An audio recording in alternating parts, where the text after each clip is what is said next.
அதிசயங்கள் செய்கிறவர் நம் அருகில் இருக்கிறார்.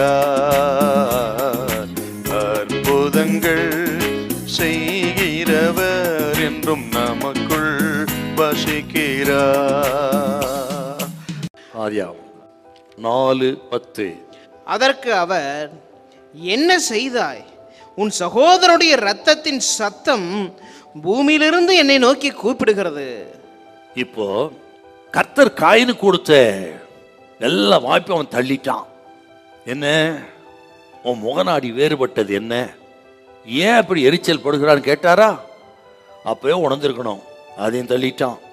நன்மை செய்தால் மேன்மை இல்லையோ, இல்லை என்றால் பாவம் வாசப்படியில் படுத்திருக்கோம் அப்படின்னு சொன்னார். பாவம் வாசப்படி படுத்தின்னு சொன்னது 2வது எச்சரிப்பின் சத்தம். அதையும் தள்ளிட்டாங்க.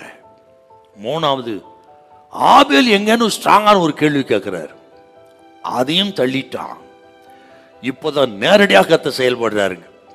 இதுவெல்லாம் உணர்த்தி பார்த்தாருங்க, அவன் உணர்வடையவில்லை. இப்போ நேரடியாக பேசுறாரு, நீ ஆபேலை என்ன செய்தாய்? ஆண்டவர் பல வாய்ப்புகளை கொடுத்தும் வாய்ப்புகளை நாம் புறம்பே தள்ளும் பொழுது நேரடியாக டீல் பண்ணுவாருங்க. அது நமக்கு ரொம்ப ஆபத்தான விஷயம்.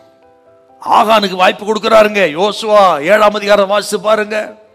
கோத்திரம் கோத்திரமா வரட்டும், வம்சம் வம்சம் வரட்டும், குடும்பம் குடும்பம் வரட்டும், பேர் பேராக வரட்டும், இத்தனையும் ஆகானுக்கு கர்த்தர் கொடுத்த வாய்ப்பு. எல்லாவற்றையும் தள்ளிட்டான், கண்டுபிடிக்கப்பட்டான். அவனையும் அவனுக்கு உண்டான குடும்பம் உண்டான எல்லாவற்றையும் அவர் கல்லெறிந்து கொன்று கற்குவிலாக்கினார். ஏன் சார்? பாவங்களை மறைக்கிற வாழ்வடைய மாட்டோம், அறிக்கை விட்டு இறக்க பெறுவார். பாத்தீங்களா? ஆகவே தான் இப்போ நேரடியா டீல் பண்றார். நீ என்ன செய்தாய்? இனி காயின் தப்பிக்கவே முடியாத நிலைமைக்கு வந்துட்டான். தன் பாவத்தை மறைச்சிட்டே நினைச்சாங்க, ஆனால் அது தப்பாயிருச்சுப்பா. இனி தப்பிக்க முடியாத நிலைமைக்கு நியாயாதிபதிக்கு முன்பாக காயின் நிற்கிறான். இன்னைக்கு நிறைய பேர் தொடர்ந்து பாவத்தின் மேல் பாவம் செய்து கொண்டு இருக்கிறாங்க. பாவத்தை சமரசம் பண்றாங்க, கர்த்தர் கண்டுக்க மாட்டான்னு நினைக்கிறாங்க.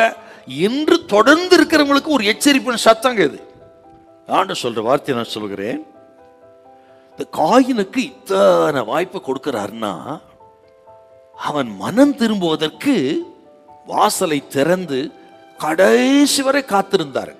மனம் திரும்புகிறவர்களுக்கு தேவன் கதவை திறந்து காத்திருக்கிறார். இது கேட்கிற உங்களை பார்த்து கர்த்தர் சொல்றாரு, உங்களுக்கும் இன்றைக்கு கதவை திறந்திருக்கிறார். இன்றைய இரட்சணினால், இன்றைய அனுக்கிரக காலம் என்று உணர்ந்து மனம் திரும்ப தேவன் அழைக்கிறார்.